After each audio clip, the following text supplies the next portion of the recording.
দক্ষিণী চলচ্চিত্রে তুমুল জনপ্রিয় অভিনেত্রী তৃষা কৃষ্ণান আবারও সামাজিক যোগাযোগ মাধ্যমে তার এক নতুন পোস্ট নিয়ে অনুরাগীদের নজর কেড়েছেন।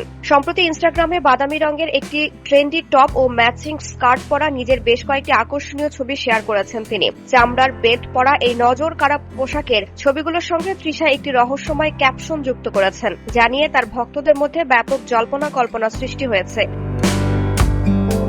ছবির ক্যাপশনে তৃষা লিখেছেন, কাউকে নিয়ে মাথা না ঘামানো কিংবা উদাসীন থাকা একটা ব্যক্তিগত পছন্দ, এই পথটাই বেছে নিন, মুচকি হাসুন। তৃষার এই মন্তব্যহীন ও ইঙ্গিতপূর্ণ বার্তাটি এমন এক সময় সামনে এলো যখন তামিলনাড়ুর মুখ্যমন্ত্রী ও জনপ্রিয় অভিনেতা বিজয়ের জন্মদিনে তার দেয়া উষ্ণ শুভেচ্ছা বার্তাটি নিয়ে নেট দুনিয়ায় তীব্র আলোচনা চলছে। গত 22 জুন বিজয় তার 52তম জন্মদিন পালন করেন। সে উপলক্ষে বিজয়ের একটি মিষ্টি ছবি পোস্ট করেছিলেন তৃষা। ছবিতে বিজয়কে কেকের মোমবাতি নেভানোর জন্য প্রস্তুত হয়ে হাসি মুখে দেখা গেলেও তার পাশে বসে তৃষাকে অত্যন্ত ভালোবাসাপূর্ণ দৃষ্টিতে বিজয়ের দিকে তাকিয়ে থাকতে দেখা যায়।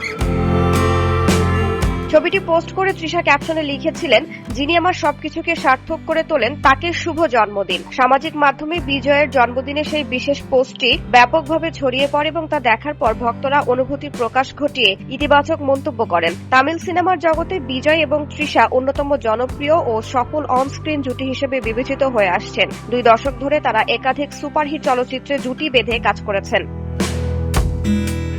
গত কয়েক মাস ধরে সামাজিক যোগাযোগ মাধ্যমে বিজয়ের ব্যক্তিগত জীবন এবং তৃষার সঙ্গে তার ব্যক্তিগত সম্পর্ক নিয়ে নানামুখী গুঞ্জন ডালপালা মেলছে। যদিও এসব গুজব ও সম্পর্কের জল্পনা নিয়ে 2 তারকা কিংবা তাদের প্রতিনিধিরা প্রকাশ্যে কখনোই মুখ খোলেননি। তাদের গভীর বন্ধুত্ব ও ঘনিষ্ঠতা ভক্তদের মাঝে দীর্ঘকাল ধরে আলোচনার বিষয় হলেও সম্প্রতি বিজয়ের বিবাহ বিচ্ছেদ সংক্রান্ত তথ্য প্রকাশ্যে আসার পর তা নতুন করে সামাজিক যোগাযোগ মাধ্যমে পুনরুজ্জীবিত হয়। তবে এসব জল্পনা কল্পনা তোয়াক্কা না করে তৃষা সাম্প্রতিক এই উদাসীন থাকার রহস্যময় বার্তাটি যেন তার সমালোচক ও অনুরাগীদের উদ্দেশ্যে এক নীরব জবাব হিসেবেই দেখা হচ্ছে।